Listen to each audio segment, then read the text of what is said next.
Stirling resort Jim Corbett national park के पास स्थित एक खूबसूरत और प्राचीनता से भरपूर रिजॉर्ट है जो प्राकृतिक प्रेमियों और रोमांच के शौकीनों के लिए एक खास डेस्टिनेशन है। ये रिजॉर्ट घने जंगलों और पहाड़ियों से घिरा हुआ है जहां मेहमानों को शांति और सुकून का अनुभव मिलता है। रिजॉर्ट में आरामदायक कमरे, स्विमिंग पूल, बच्चों के खेलने की जगह और बहुत ही टेस्टी भोजन की सुविधा उपलब्ध है। यहाँ से आप जिम कॉर्बेट नेशनल पार्क की सफारी का आनंद ले सकते हैं जहाँ बाघ, हाथी, हिरन और कई दुर्लभ पक्षियों को करीब से देखने का मौका मिलता है। इसके अलावा ट्रैकिंग, नेचर वॉक और बोनफायर जैसी गतिविधियां भी यहाँ के अनुभव को और यादगार बनाती हैं। स्टर्लिंग रिजॉर्ट एक ऐसा स्थान है जहाँ आप प्रकृति की गोद में रहकर सुकून और रोमांच के दोनों का आनंद ले सकते हैं। हमारा रिजॉर्ट रामगंगा रिवर के पास है, तो आज हमने वहाँ पर ट्रैकिंग करके जाना है। सब तैयार हो गए हैं वहाँ जाने के लिए। पास ही है, 1-1.5 किलोमीटर ट्रैकिंग है केवल। और क्योंकि कल हमारा सफारी का प्रोग्राम है तो आज का दिन हम फ्री हैं यहाँ पर लोकल आसपास एंजॉय करने के लिए।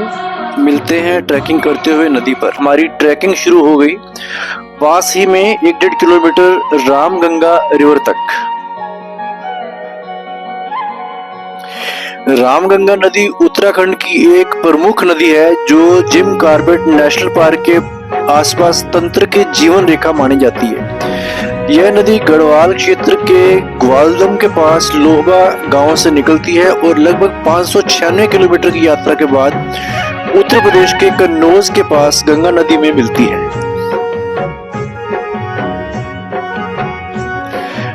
रामगंगा रिवर तक ये छोटी सी ट्रैकिंग बहुत आनंददायक थी। बंदरों का यहाँ काफी प्रकोप है, इसलिए हाथ में केवल डराने के लिए छोटी मोटी स्टिक पकड़ ली। रास्ते में कुछ और रिजॉर्ट्स और होम स्टेज नजर आए। कोई ज्यादा पानी नहीं था यहाँ रिवर में, लेकिन फिर भी एंजॉय करने के लिए ठीक था।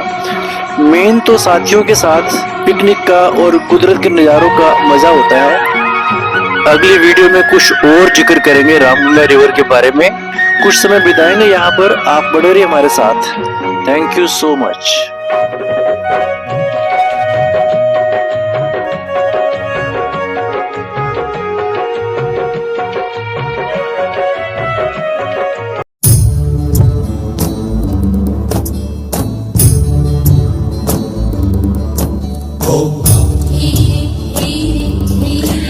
जैसा कि मैंने पिछली वीडियो में बताया, रामगंगा नदी 596 किलोमीटर लंबी है, लेकिन ये जिम कॉर्बेट के एरिया में 40 किलोमीटर तक बहती है और सबके लिए पानी का सोर्स बनती है। इस नदी में प्लेन, मंडल और सोना जैसी सहायक नदियों का पानी भी गिरता है।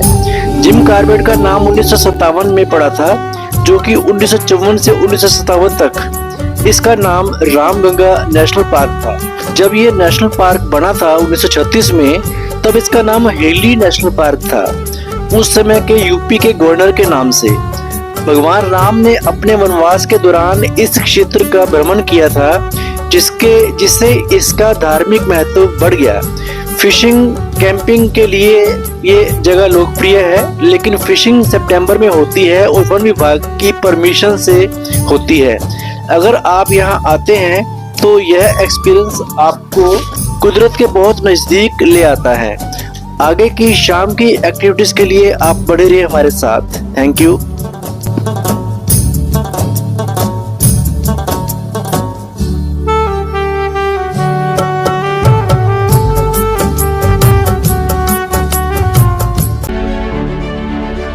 रामगंगा नदी से वापस आने के बाद शाम की एक्टिविटी शुरू हो गई। जिम कॉर्बेट की सफारी की बुकिंग कल सुबह 6 बजे की है। किसी खास कारण से आज का फोकस ईशान आरती पर है। उनके लिए सबने मिलकर एक सरप्राइज रखा है। एक खास गेम के थ्रू उनको उस सरप्राइज तक पहुंचाया जाएगा। 4 इंस्ट्रक्शन कार्ड सर्च करने हैं। हर कार्ड पर कुछ इंस्ट्रक्शंस और क्वेश्चंस लिखे हैं जिसका उनको जवाब देना है, और हर कार्ड पे अगले कार्ड को सर्च करने का हिंट भी उसमें रहेगा। और लास्ट में उनको सरप्राइज केक कटिंग तक पहुंचाया जाएगा और आंखों पर पट्टी बांधकर।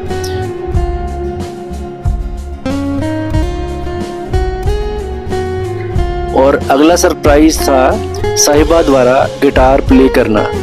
ईशान आरती को ही क्यों चुना गया सरप्राइज के लिए, इसकी चर्चा हम बाद में करेंगे।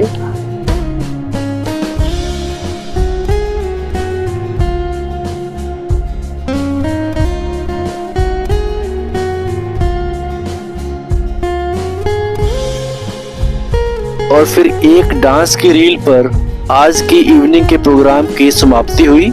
मिलते हैं कल जंगल सफारी पर।